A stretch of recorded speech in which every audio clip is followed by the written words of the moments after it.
What's up, you guys? Today my back is tight and kind of a little bit achy and sore, a little stiff, like it is most days. I'm 55 years old and I've been kind of beating the hell out of myself for my entire life. So there are certain days where my back just doesn't feel tip-top. One thing that really helps make it feel better, because I don't have any actual, that I know of, any damage to my discs or my low back or my sacrum itself, but that doesn't prevent it from getting tight and achy and pissed off. So one of the things I notice with any of my joints when they start to ache, be it my neck, my shoulders, is if there's an imbalance between reciprocal muscles, that would be muscles on one side of a joint versus the muscles on the other side of the joint, like your bicep is antagonistic to your tricep. They perform reciprocal or opposite functions of each other at this joint. Well, in your entire body, if you look at your whole body as like being an arm or something, everybody does this.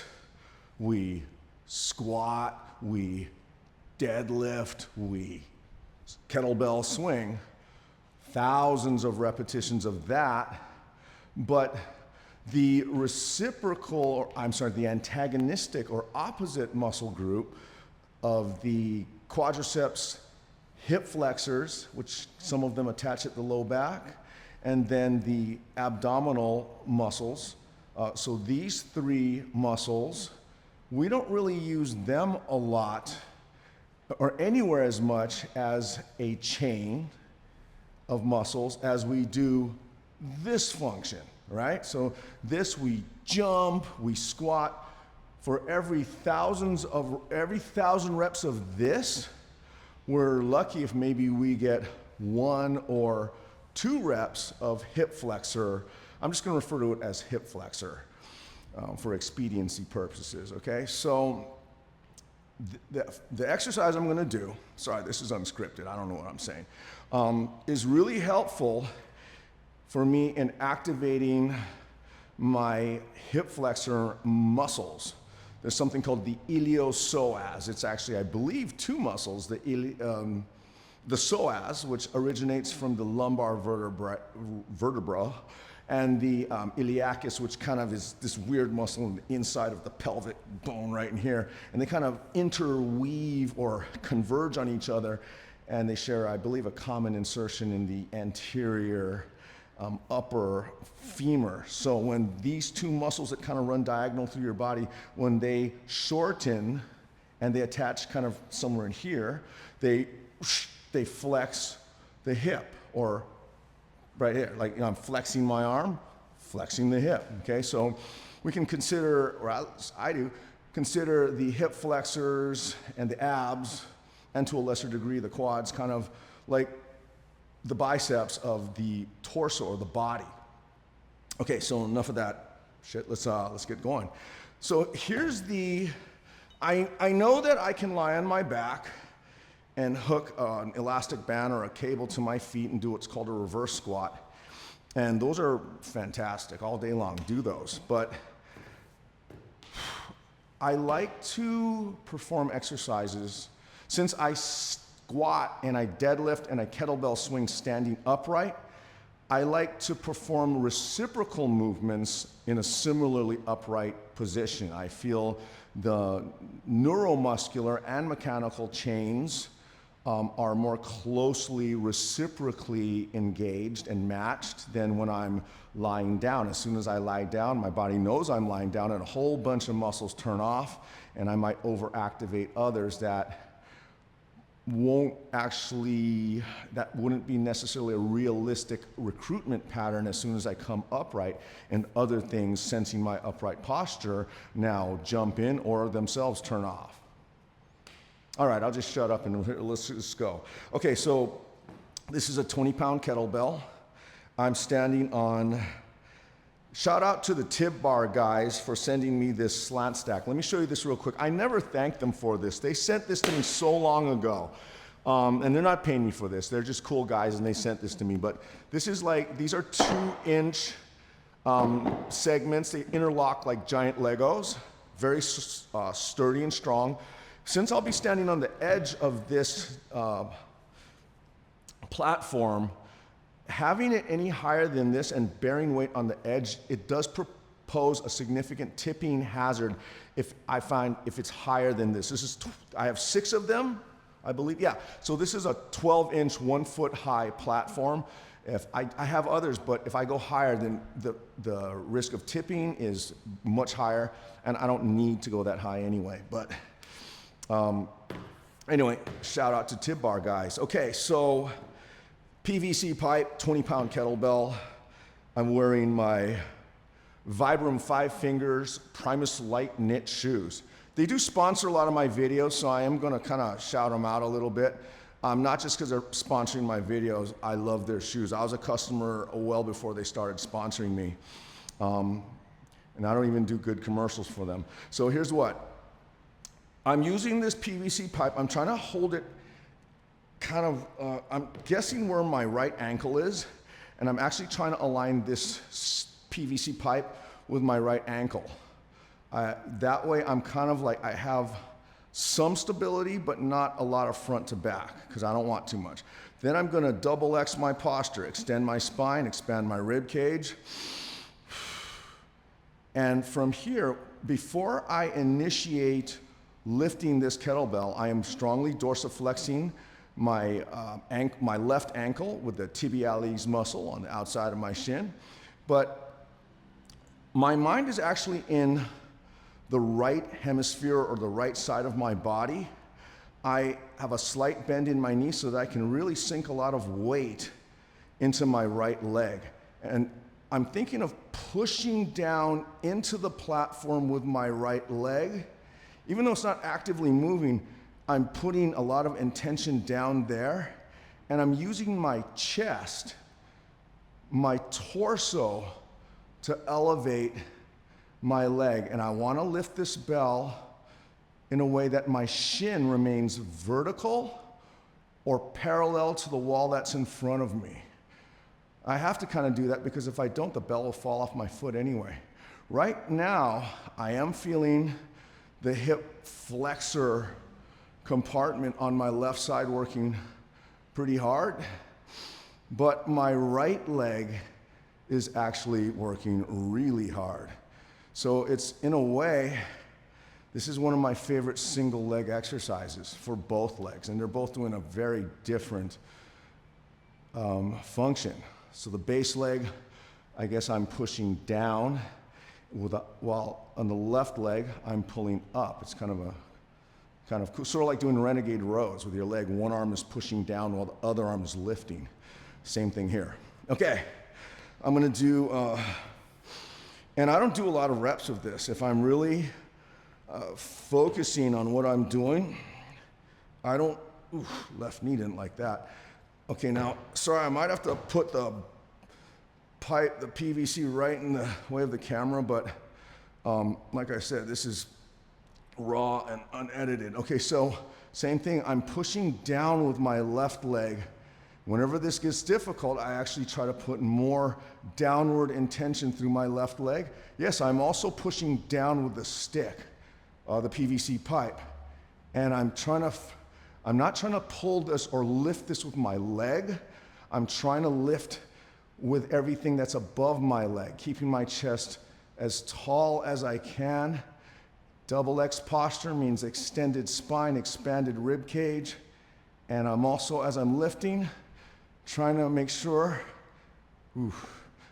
that my leg does not drift across my midline.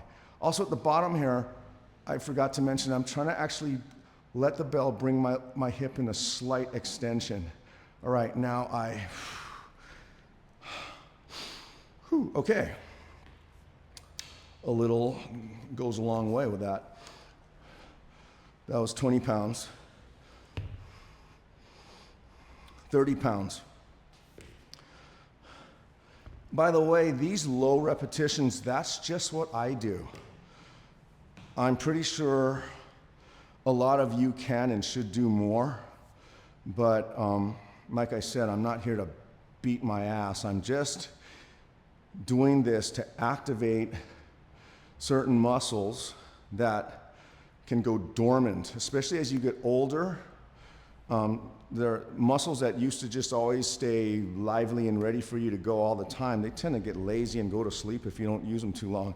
And the hip flexors are one of those muscles. So I'm going to set this PVC pipe, try to align it, guess where my ankle is, kind of put it even slightly behind that. Then from here I'm going to lift. My intent now, strong dorsiflexion. Whenever two things when this gets difficult. I root down harder into my right leg and I dorsiflex harder off my left ankle. Always keeping my chest tall.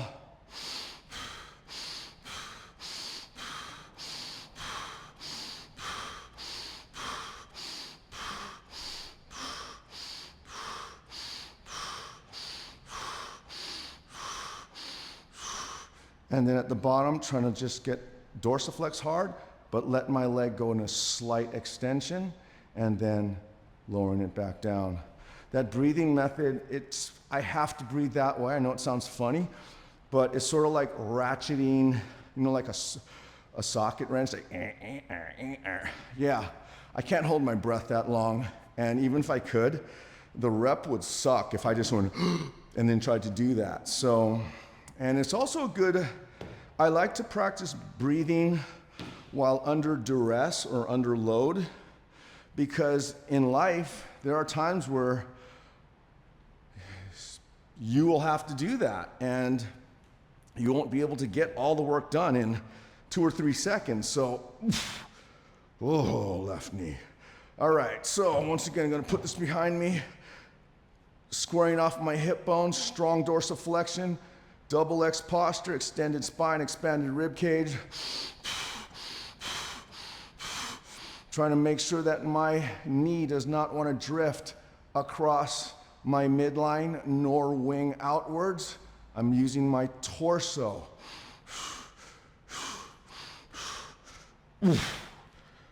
Okay. Wow.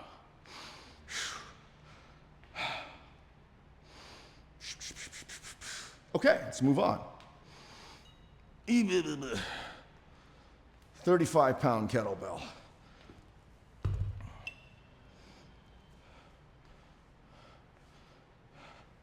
Give you a different angle. For me, in this exercise, a 35-pound kettlebell, 16 kilo, that's starting to get kind of heavy. So, if I wimp out, you know what's up beforehand. All right, here we go. Now, different angle here. Put this behind me. All right, here we go. Tall. I'm not pulling with my leg, I'm pulling with my rib cage, what's inside my torso. Pushing down hard with the PVC pipe. And then before I let it down, I'm gonna dorsiflex a little harder, let the bell bring me in a slight extension, and then lower that down. Okay.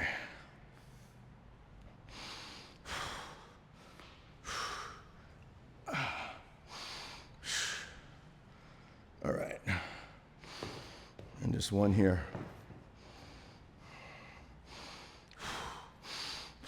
Put this behind. I want it as a bladed a position as possible so I don't have front to back stability. I just want a little lateral stability. Getting up tall on the right side of my body, feeling loading down into my left leg, dorsiflexing my, did I say left? I meant my right. So loading down into my right, dorsiflexing with my left ankle, tall chest.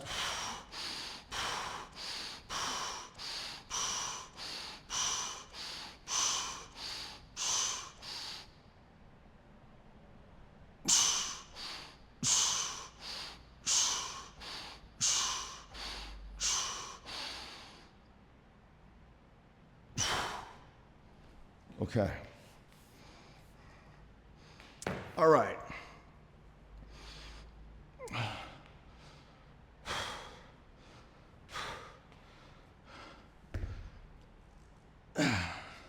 44 pound, 20 kilo kettlebell.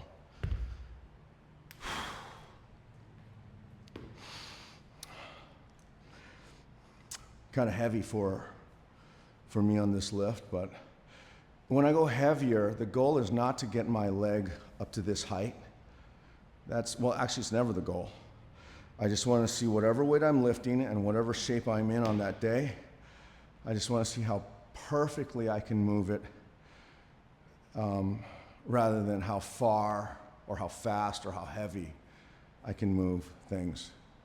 So we'll see what happens with this 44 pound kettlebell.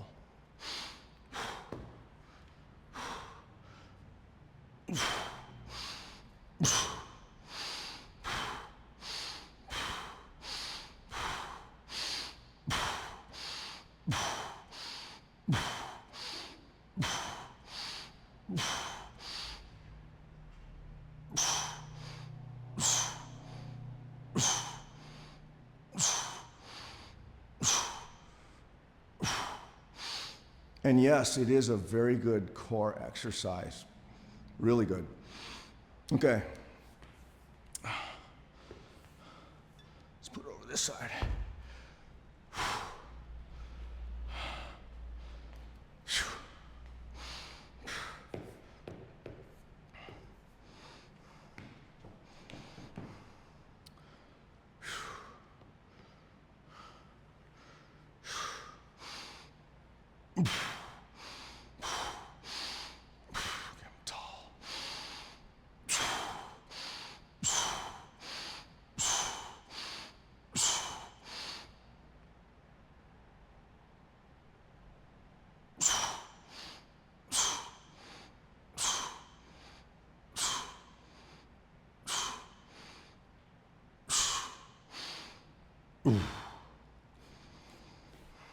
Okay. Now I'm going to go my final set on each leg. I'm going to go too heavy. 53 pound or 24 kilogram kettlebell. Once again, it's okay if I don't lift it all the way till my thigh is all pretty like that. It's all right. It's just activation. I might go a little faster on this, maybe not so strict.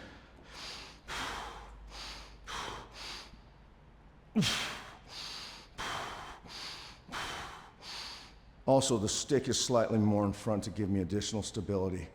All right, here we go.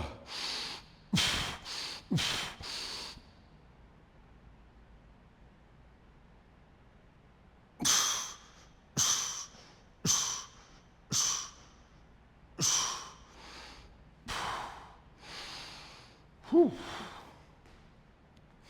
Okay. All right. Let's go.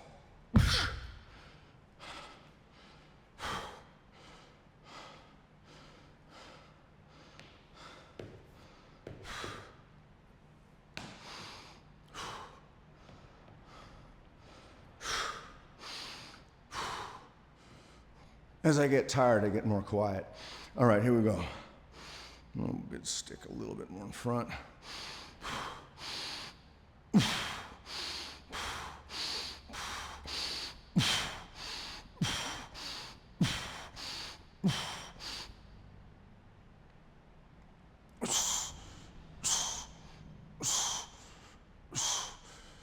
Dorsiflex the ankle. Let the bell bring me in a slight hip extension. And put it down. Okay.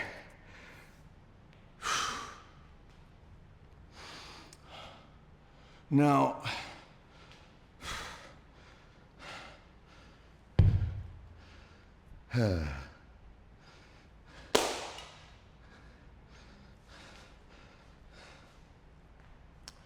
£30 dumbbell. So that was the heavy set. Oops. Sorry about that. Okay. Now, if I can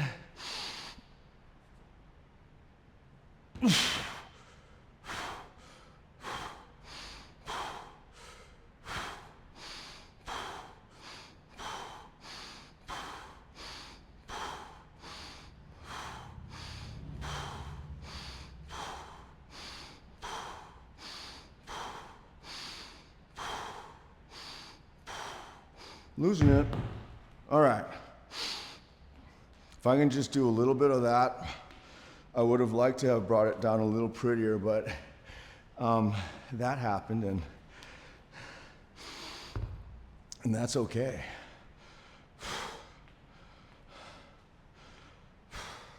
I'm not taking that too personally. All right, here we go. One more time. Last time.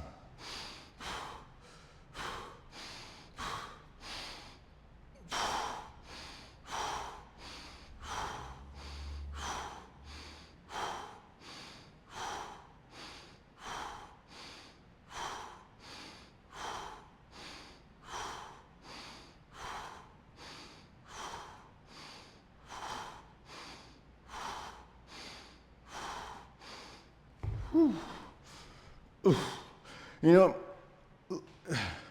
it might be a natural assumption to think that my left hip flexor is stronger than my right. Could be, but I think it's more a case of my right leg base being stronger than my left leg base. I think for me, that's the difference I'm feeling. My left leg, I have a little bit of space here. And so stabilizing off that leg is a little trickier for me. These are not excuses I'm explaining for you, because I don't want you to think that one hip flexor is stronger than the other. I mean, I'm sure they are. You know, everyone's got that slight imbalance, but it's always like in kicking.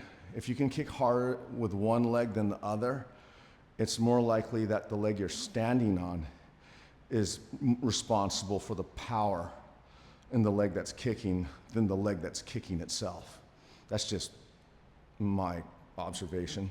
Okay, 20 pounds, last one. Oh, that's not a good start. All right, here we go. Hands on the head, just keep me honest. And just make it harder. For me. Whoa, sheesh. Oh, that was too hard. Okay. That's okay. When I was younger, that used to really piss me off. But now I'm too old to get pissed off. Too tired. I'm only joking. Now, as long as my intention and my focus, you know, certain things are just this. Lowering this is the hard part. So this is the easy part. This is no problem. Ooh, get tall, man, come on. Here, ooh, because every degree that my femur changes as I lower this, it really shows up in my center of gravity. Oh boy. Okay. Whew. Ha. Okay. I think we're done with that. So now that my hip flexors and everything in my anterior chain is all nice and activated, and feels like there's a good amount of circulation going through there. I'm just gonna have to guess where I am in this. I hope I don't go out of frame. So then I stretch those muscles, because the hip flexors are very, if you sit in a chair, like I've been sitting all day, when you sit in a chair, you tend to be like this. So imagine your arm being in a cast for 4, 6, 8 hours, however long people sit in a chair. And then at the end of the day, you take the cast off and you just go like that. It's not gonna feel too good. So you wanna take this tightened, fixated hip flexor and abs and everything that's all jammed up here, and you wanna take it in the complete opposite direction, right here. Okay, so Yeah, right now I'm getting a really nice stretch in the hip flexor. I like to keep my toe, I guess, mounted up on the big toe. My foot, when it's in extension, I feel like I get a better stretch here. That's just me. Okay, now I'm gonna just switch. Don't know if I'm still in frame or not, but like I said, one take, one angle. All right. I'm just opening up all of this area. I'm actually trying to lift my chest, turn a little to the left. Okay. All right, and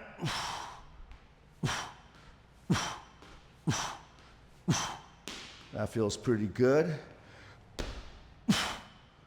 That would normally hurt, but when everything's warmed up and all the muscles that support the joints are activated and doing their job and properly synchronized with each other, we can often enter ranges of motion in that state that otherwise would be painful and restricted. Anyway, if you're still here, thank you so much. Like I said, please use your discretion if you want to try any of these things, and be safe, because I like you, especially if you're still here. And much aloha. Bye.